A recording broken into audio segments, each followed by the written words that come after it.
அது பெண் பிள்ளைகள் பெண்கள் எல்லாம் இருந்து அக்கா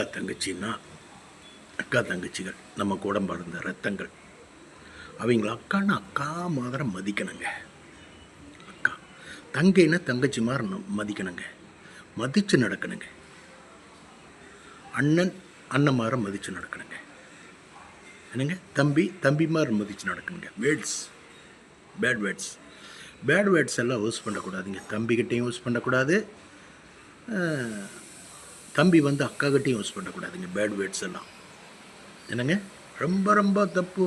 ரொம்ப வாழ்க்கைக்கு ரொம்ப உங்களுக்கு பாதிச்சிடும், லைஃப்பில் பாதிச்சிடும். அன்பை காட்டணுங்க, பாசத்தை காட்டணுங்க. வயிறு நிறைய சோறு போட்டு அனுப்பணுங்க.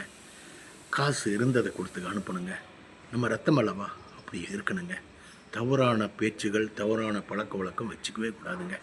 நம்ம உடன்பிறப்பு, நம்ம ரத்தம், ஒரே மடியில் பால் குடித்து வளர்ந்தவைங்க.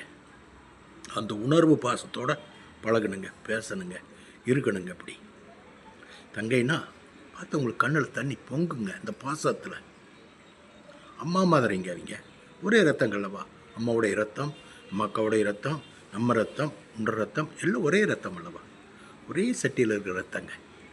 அந்த பாச உணர்வோடு வாழணுங்க, பாச உணர்வோடு இருக்கணும். அதை மீறி நாம் ஏதாவது தக்கு புக்கு தவறான பாதையிலோ தவறான பேச்சுகளோ பேசிகிட்டு இருக்க போனால் உங்களுடைய பாதையில் ஏகப்பட்ட பிரச்சனைகள் வருங்க. நான் இறைவனை வழிபட்டு கொழுவில் உட்காந்துட்டு நான் சொல்கிறேன், அக்கா தங்கச்சிகளை ரொம்ப மதிக்கணுங்க, மதிக்கணும். மச்சான் இருக்கானுங்க, அக்காவுடைய வீட்டுக்காரர், அவரை ரொம்ப மதிக்கணும். சரிங்களா? மதித்து நம்மளுடைய குடும்பத்தில் அவர் ஒரு தூண், தாங்கி பிடிக்கிற தூண், அவரை மதிக்கணுங்க. அப்படியெல்லாம் மதிச்சிருந்தா நம்ம பாதை சுமூகமாக போங்க நம்ம வாழ்க்கை. சரிங்களா? பாருங்கள்.